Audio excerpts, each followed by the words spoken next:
talking about politics. Yeah. I forgot we see Buckingham Palace behind us. Yeah. Here, a driver, can you drive in the middle of the road? Oh God, I'm scared. This is great. This is like AI driving. Get a nice shot of Buckingham. You know, for the first sort of 20 minutes, I didn't realize that we were actually doing the podcast. I thought we were warming up, but I guess this is the podcast. Yeah, I guess this is it. Okay. But you know, I think that's the best part of it is, and I get that with a lot of people, because my strat, when I do a pod, I don't tell them we're starting. Because I kind of warm them up.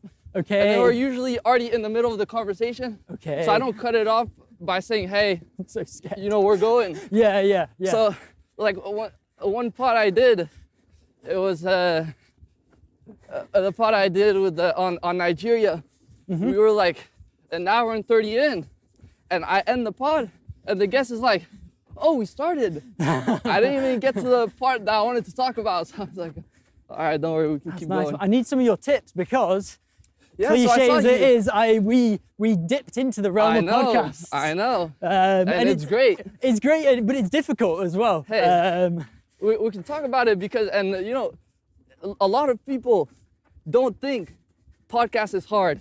And I want to ask you, because I think personally, the difficulties in starting a podcast is not where people think the difficulty is. Yeah, people think the difficulty is learning how to do the tech and putting it together, but I don't think it's that. So I want to ask you, how did you find it, and what kind of barriers did you have to overcome and did you face? I mean, I immediately I would say, like, we haven't done a lot. Like, we've only done 3 podcasts. But you already learned a lot by doing yeah, one. Yeah, of course. I think the first thing was that I was really excited to record them in Arabic with my Jordanian friends and Moroccan friends, and then translate them into English. And this was a lot.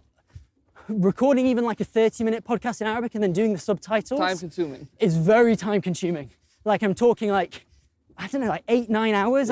Which maybe it should have taken us even longer. Like, I was really going through as quickly as I could. And so I guess shorter podcasts in future in Arabic, maybe.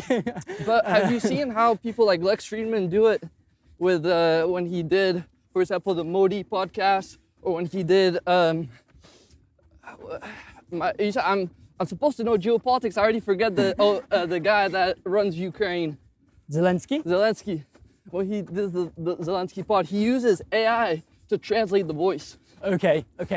Now, I haven't dabbled into it, but maybe we can like look at it, but I think that's the move. It is. I guess I find it, it's something that I have a problem where I've spent so many years learning Arabic, and particularly the Jordanian dialect, that the idea that AI could come in straight away and usurp me, I find that difficult. I understand that I should be more open to it, but it's an immaturity in me, I guess. No, but I don't think so. I think you're right in saying that.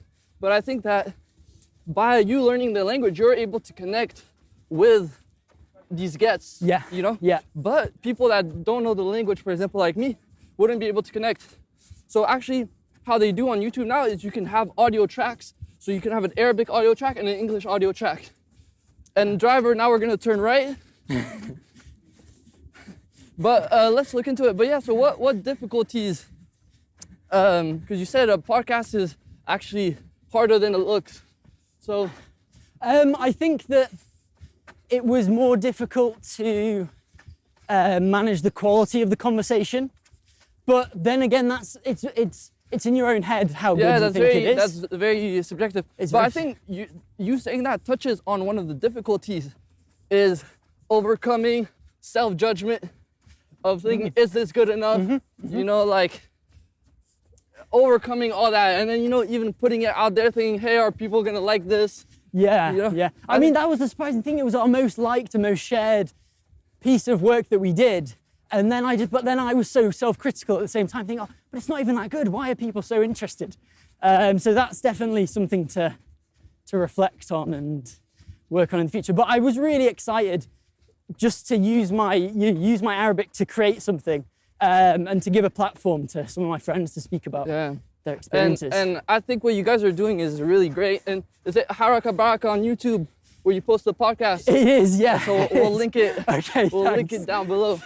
But yeah, I would really love to see you guys keep going, because there's really, and I would love for you to steal this this system that I invented of running pods. And I would love for you guys to do it in your camps. That would be so cool. So we did an interview. The next podcast we're coming out is with the winner of the recent Marathon des Sables. Wow. We did an interview with him in Morocco. We're really excited for that to come out. That's cool. But it's difficult to translate his dialect, right? Especially Moroccan is so different than the Arabic you speak. So exactly. So it just takes a lot of people to have like multiple spare 2 hours, right? Like. And did you guys do that when you went to? Because I know you went to Fez. Exactly. Yeah. Like a couple of weeks ago, we did our first camp at a new location in Morocco, outside Fez, called Ifram, which is in the Mid Atlas, I guess. Yep. And it was like a track training orientated camp, and it was athletes mainly based in London.